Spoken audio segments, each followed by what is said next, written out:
Cool. Thank you all for being here and having me. So, just in case I forget what I'm going to say. So for the past 20 years, I've been studying living systems. Specifically, I've been studying the human nervous system through my work as a chiropractor. And what I've been able to discover is how and why tension gets stored in the human nervous system and other parts of the body. But more importantly, what I've discovered is the tremendous loss we face when we allow this tension to be stored within us without doing anything about it. So I think it's important first to define to the best of our ability what tension is. And tension within us is information from our life experiences that we have failed to adapt to, right? So we've had these events or these experiences and we haven't completely adapted to them. And I think through example would be the best way to explain why we fail to adapt. So let me give you some examples. So let's say we're sitting in traffic right now, right? We don't want to be in traffic. We want to be somewhere else. It doesn't matter where we want to be. What matters is that we don't want to be in traffic. We don't want that. We want something else. So whenever we're wanting or not wanting, we're actually resisting what's unfolding right in front of our face.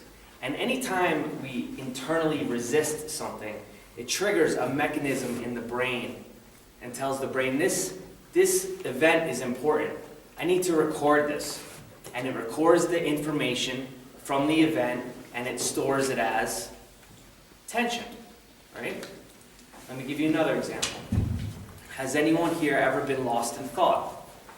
Right? I'm sorry, what were you saying? Exactly. So we all have, right? So when you're lost in thought, the mind is drawing in your attention. But what actually is happening is that you're resisting the present moment. So once again, when you resist, that mechanism goes off and it starts to record information as tension, right? Let me give you one more example. Let's say someone insults you, right? But in order for it to be an insult, you would have to feel something uncomfortable inside of you. You would have to take it on as an insult, right? There's a lot of resistance going on there. So you feel this uncomfortable sensation. You don't want to feel that. I don't want to feel that. Push that away. And I don't want to deal with whoever's in front of me insulting me. So let me resist that away. Now we have double resistance. So anytime we resist, this mechanism is getting triggered. And the information is being stored. And what it's being stored as is, like I said, it's being stored as tension, right? So the thing is that it's storing all this tension. You would think maybe we're getting something out of it, right? So is the tension giving us serenity? Is it bringing us to some place of calm where we can optimally function from? No, absolutely not. It's not giving us anything. It's actually taking away. It's a very high cost that this tension, it's a high cost. Tension gives us a very high cost. It takes a lot away from us. Every competitive athlete knows that in order to perform to the best of their ability, they need to come from a calm, focused, assertive energy. Any CEO of a successful company, a CEO that is running their company with integrity, any CEO knows that the best choices for their company do not come from emotional places, right? And this is why in the military, special forces, Navy SEALs particularly, they're taught meditative practices or they're taught to go into states of non-resistance because they're dealing with an immense amount of internal fear as well as adrenaline. So in order to function at a very high level and execute their mission and complete their mission, they need to be able to function at a very high level while immense amount of emotion and adrenaline is coursing through their body. So they learn these states of non-resistance, right?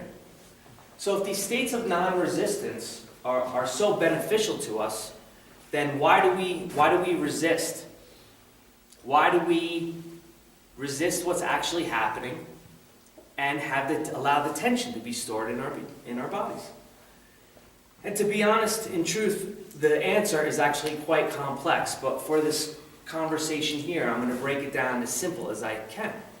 We've actually been habituated into reacting and resisting. This reflex is a very primal and primitive reflex. And at the time of our ancestors, it was the hottest ticket on the, there were no streets then, but it was the hottest ticket at the time because without this reflex, our species never would have survived. So classically, it's known as the fight or flight mechanism. But in modern day, right, in the primitive time when this energy would come up, you would literally have to use it to either fight for your life or run for your life. In modern day, this mechanism is still going off. The energy's coming up, but it has nowhere to go. So it gets stored. What does it get stored as? It gets stored as tension, right? So tension is actually, it's residing within us. So what does that mean? What it means is that it's taking up space. Where does it take up space? I'm going to hit the key areas. It takes up space in the brain, it takes up space in the spinal cord, and it takes up space in the heart. So, when it takes up space, what it's doing is it's obstructing the flow of life force that travels across your entire nervous system. It's obstructing the flow of communication between your brain and body, and it's obstructing the flow of circulation of blood through your entire system. These are all the flow processes of life. So I'm just going to refer to them as the flow. So you have a restriction of flow, right? Immediately, when these life processes are not flowing to their optimal capability, the overall function of your body will begin to decrease, right? From there, the chemistry in the brain and the body that drives all the processes and functions of our body gets knocked out of balance. It gets knocked off kilter. And then from there, the structural integrity of our body begins to break down. And then symptoms and disease processes begin to show up. And this is why I'll never treat a symptom or a disease. It's not because I don't care about people. It's because I know where the root of the problem is. The root of the problem is when the tension starts to accrue in the system. That's what I'm really working with as a chiropractor. I'm working with tension. I'm working with patterns of tension.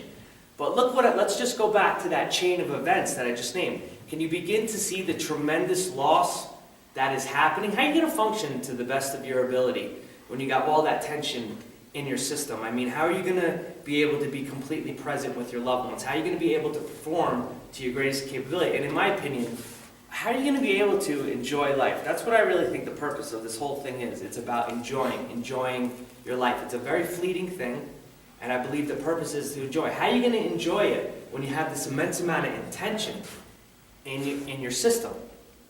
Right? It's very difficult. It's very hard. That's the loss. That's the cost. The cost is, and the loss is that you lose the best part of you. Right? So like my client that I mentioned before, who I said, Bill, this guy was having rage issues. I didn't even know. But he starts to get adjusted, and his whole life begins to change. Right? So throughout my time as a chiropractor, I've had people come into my practice that for one reason or another, they never addressed the tension that was in their system. Who knows why? Who cares? Doesn't matter. At least they showed up at some point in their lives in my office. And they get on the table, my adjusting table, and what I find are these very complex and crystallized patterns of tension through their nervous system and their entire body. And what I also discovered, it's like layers of onion. There's layers and layers of them. Now, this is something really cool, right? So thousands of years ago, these yogis or people who were committed and had realized higher states of consciousness, they talked about these patterns of tension. They even gave them a name. They called them samskara, and they referred to it as the root of all suffering, right? So now in modern day, where things are a little different, we have professions and such, I call them patterns of tension, or in chiropractic, I call them subluxation patterns. Doesn't matter what you call them. Ultimately, they're all the same thing. But when I start adjusting someone, this is what's really happening. the patterns of tension start to break down, which means the information from these life experiences that have been stored are beginning to be integrated and dissipated. So there's a decrease in tension and a natural emergence of ease, because the default state, all our default states, is health, well-being, and ease. To be under states of stress and tension as a way of life, that's not normal. And most people think that is normal. And until they get adjusted or experience my work or work like Jackie's, they don't understand that there's actually, no, that's not normal. What's normal is relaxation and ease. So, like with my client, he starts getting adjusted. These patterns of tension start to break down in his body, right? These patterns of tension are what compelled him for how many years, who knows, to lash out, to be rageful. So now, as the patterns of tension begin to break down, that impetus to that motivation to lash out isn't there anymore. So you begin to see how much of a difference that would make in that guy's life, or even more importantly, in his kids' life, because they're around him all the time. This is the gain. This is the gain when the tension is addressed. What you get back are the best parts of you. Because the part of you that's lashing out, that's stressful, that's tension, that's not you. That's not your best parts. The best parts of you are calm, relaxed, focused, and present. That's what you get back when you get adjusted regularly, or when you address the tension within you on some level. So when you go through this process, or you start getting adjusted regularly, I cannot promise you how it's going to unfold. But what I can promise you is that without a shadow of a doubt, your life will be better, because you will be better. You will be returning to your best self, which is the point of all healing arts, to allow you to shine to the greatest capability. Thanks so much. Wow.